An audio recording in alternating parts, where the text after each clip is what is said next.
Que le nom de Dieu soit béni. Amen. Je salue tous nos bien-aimés frères et sœurs. C'est que nous prenons en marche, que la grâce de Dieu, sa riche miséricorde, soit pleinement à chacun de nous.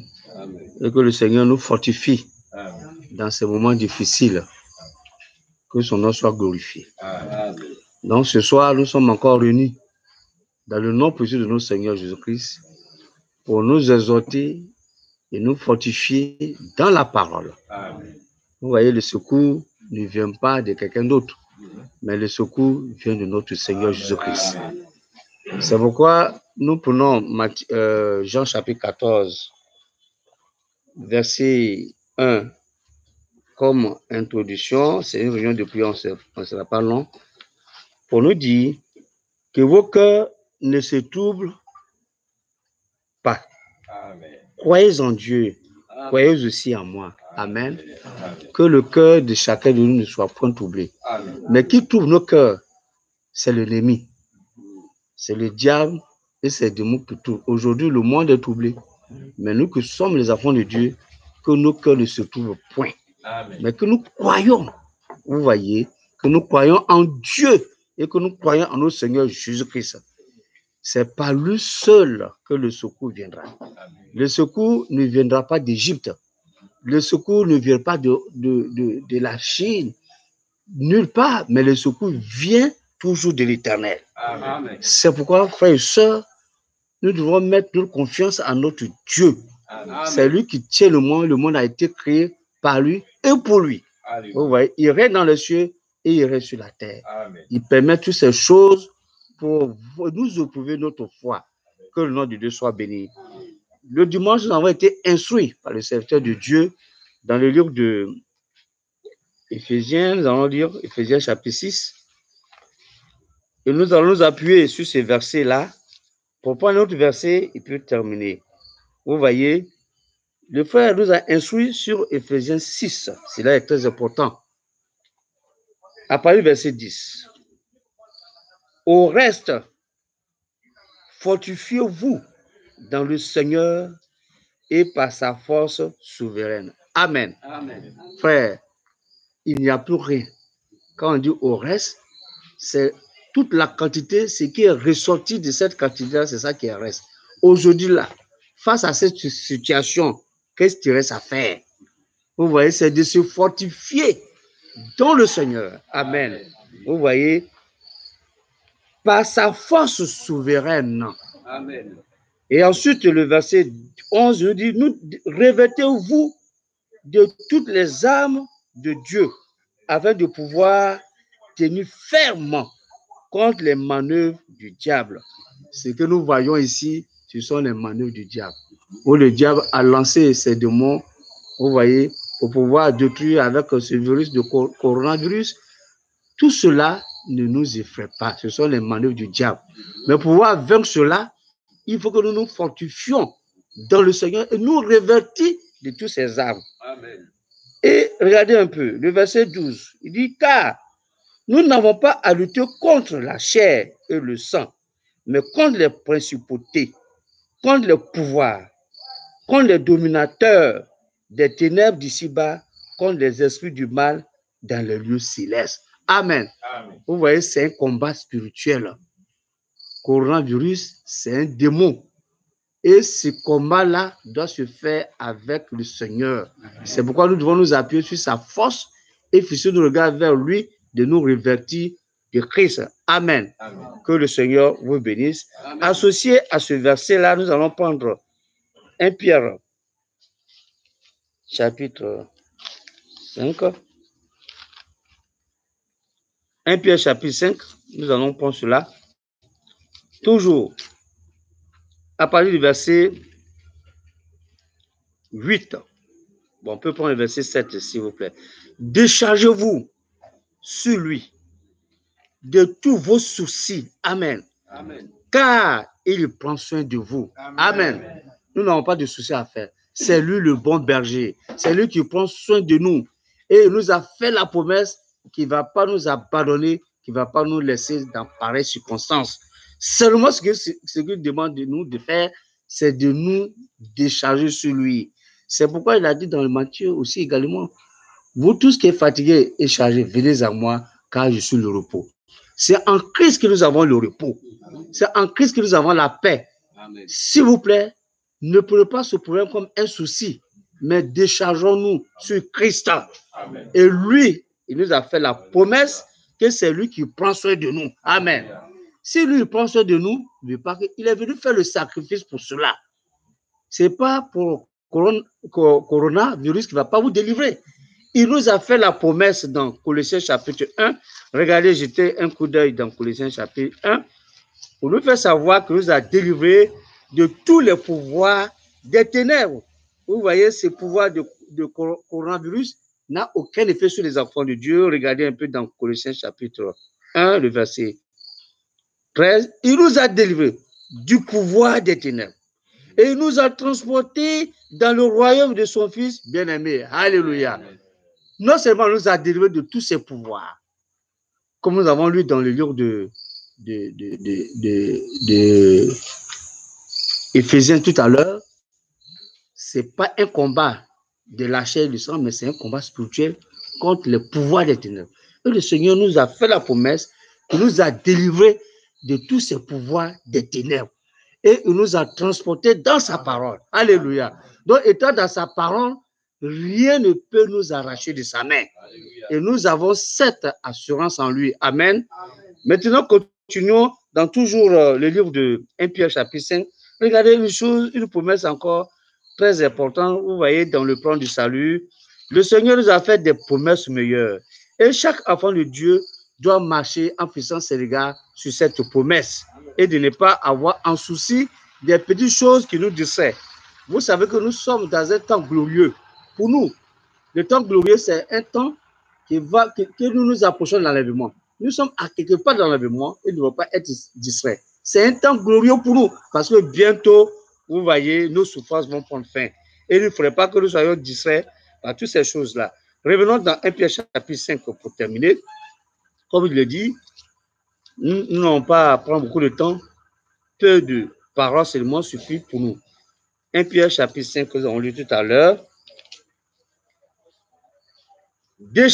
On était au verset 7. Déchargez-vous sur lui de tous vos soucis, car il prend soin de vous. Amen. Amen. Oh, vraiment, ça nous rassure, ça nous console, ça nous fortifie. Soyez sauvés, veillez. Votre adversaire, le diable, rôde comme un lion rugissant, cherchant qui dévorer. Aujourd'hui, vous voyez, nous voyons la colère du diable. Il est devenu autre chose en lançant ses démons pour détruire parce que le temps est proche. Nous ne pouvons pas dire que le temps est proche, mais le temps est là. Vous voyez, le temps est là. Donc, le diable n'est pas content. Mais face à ces situations, frères et sœurs, fortifions-nous. Regardez la promesse que le Seigneur nous donne au verset 9. Résistez-lui. Alléluia. Amen. Résistez-lui. Ferme à la foi. Amen. Vous voyez, c'est par la foi que nous devons devenir vainqueurs. La seule chose qui a vaincu, voyez-vous, le diable sur la terre, c'est la parole. Que chacun de nous puisse s'asseoir sur cette promesse de Dieu, qui est la parole, qui est cette promesse qui nous a été donnée. Si nous résistons, ce n'est pas avec la foi qu'on résiste, vous voyez, mais c'est avec la foi que le Seigneur nous a donné. Vous voyez, résistez-lui avec ferme à la foi et sachant que les mêmes souffrances sont imposées à vos frères dans le monde. Aujourd'hui, tout le monde souffre de la même manière. Ceux qui sont chrétiens, ceux qui ne sont pas chrétiens, cette souffrance a été imposée à chacun de nous. C'est pourquoi nous crions à Dieu. Nous crions à notre Seigneur. Nous l'évoquons. Et comme nous avons été instruits la fois dernière par le serviteur de Dieu, quiconque invoque le nom de Dieu, le Seigneur ne l'abandonne jamais. Vous voyez, et il sera sauvé. C'est pourquoi nous rappelons à chacun de vous, ceux qui nous suivent, croyons ou pas, invoquons le nom de Dieu face à cette situation. Que nos regards soient fixés sur Christ, comme ce jour-là où Moïse a adressé le serpent derrière. Et quiconque qui est mordu par ce serpent, et que ses regards soient fixés sur le serpent derrière, il est guéri. Alléluia. Pour que nous soyons guéris de cette infection, de cette morsure, il faut que nous regardions à Christ. Amen. Que le nom de Dieu soit béni. Mais regardez le verset 10. Il dit, le Dieu, de toute grâce, c'est le Seigneur qui nous accorde toute faveur. Le Dieu de toute grâce, vous voyez, qui est en Christ. C'est pourquoi, quand nous avons quiconque invoque le nom de Dieu, c'est vrai, on invoque le Dieu. Quel est ce Dieu que nous évoquons? Ce Dieu qui peut nous ramener la vie, ce Dieu qui nous a sauvés, son nom, c'est le Seigneur Jésus-Christ. C'est pourquoi ici, il a été dit, le Dieu de toute grâce, qui est en Christ. Vous voyez, ce Dieu qui est en Christ, c'est lui seul qui sauve. Amen. Vous qui vous appelez à sa gloire éternelle, après que vous aurez souffert un peu de temps. Voilà cette phrase qui nous intéresse.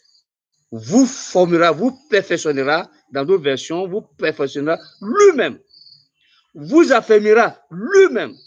Vous fortifiera lui-même. Et vous rendra inébranlable. Alléluia. À lui l'honneur et la gloire. Vous voyez, ce Dieu, face à cette situation, c'est lui qui va nous affermir dans la foi. C'est pourquoi plus haut, il a dit, c'est lui qui va prendre soin de vous. Il va nous affermir dans la foi.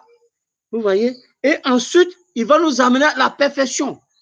Et ce Dieu-là, vous voyez, il va nous fortifier. Tout à l'heure, nous avons dit que nous devons nous fortifier. Mais c'est lui qui va nous fortifier.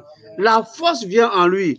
Et celui qui espère à l'Éternel renouvelle toujours sa force. Amen. Alléluia. Amen. Et ensuite, il va dire quoi? Il va dire, il va nous rendre inébranlables. Amen. Amen. Oh, vraiment, meilleure promesse, frères et sœurs. Face à cette situation, asseyons-nous sur cette promesse. À lui la puissance au siècle des siècles. Amen. Amen. Mais pour terminer, frère, prenons Josué. Vous voyez toujours dans les promesses ce que le Seigneur nous dit pour Josué chapitre 1. Voilà, on va terminer maintenant. Josué chapitre 1. Voilà. Il nous a fait promesse ici, dans le verset 9. Ne t'ai-je pas donné cet ordre? Fortifie-toi et prends courage. Frère, fortifions-nous. Amen. Fortifions toujours dans le Seigneur et prenons courage. Alléluia. N'abaissez pas la main. Ne soyez pas découragés. Prenons courage. Ne t'ai-je pas donné cet ordre? Vous voyez, c'est un ordre que le Seigneur nous donne ce soir pour que chacun de nous puisse se fortifier et prendre courage. Ne t'effraie pas et ne t'épouvante pas. N'ayez pas peur. Car l'Éternel, ton Dieu, est avec toi partout où tu iras. Alléluia. Que le nom de Dieu soit béni. Vous voyez, notre Dieu, il est vraiment bon. Remontons encore un peu plus haut. Vraiment, quand je lis ces versets-là, vraiment, ça nous fortifie davantage dans la foi. Et l'amour que nous avons pour notre Dieu se multiplie en abondance. Regardez un peu le verset 6. On remonte plus haut dans Josué chapitre 1. Fortifie-toi et prends courage. Vous voyez, jusqu'à ce qu'il descende, plusieurs fois, il a rappelé. C'est pourquoi il a dit au verset 9, ne t'ai-je pas donné ce ordre? Le verset 6 dit, fortifie-toi et prends courage, car c'est grâce à toi que ce peuple héritera du pays que je t'ai juré à leur père de leur donner. Seulement, le verset 7, fortifie-toi et bon courage, en observant et en mettant en pratique toute la loi que t'a prescrit Moïse, mon serviteur, ne t'en détourne ni à droite ni à gauche, afin de réussir partout où tu iras. Ce livre de la loi ne s'éloignera pas de ta bouche. Tu y méditeras jour et nuit pour observer et mettre en pratique tout ce qui est écrit.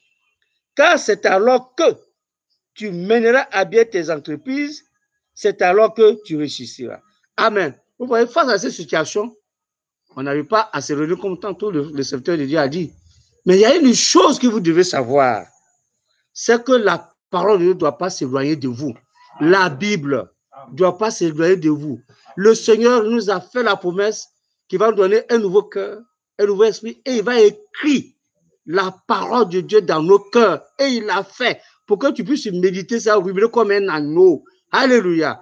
Seulement fortifie-toi et que cette parole ne s'éloigne pas de toi. Fais de cela comme ton absolu. Vous voyez, et assois-toi sur toutes les promesses du Seigneur. Que le nom de Dieu soit béni et que le Seigneur nous fortifie dans ces temps difficiles et que nos regards soient fixés sur lui. Amen. Amen.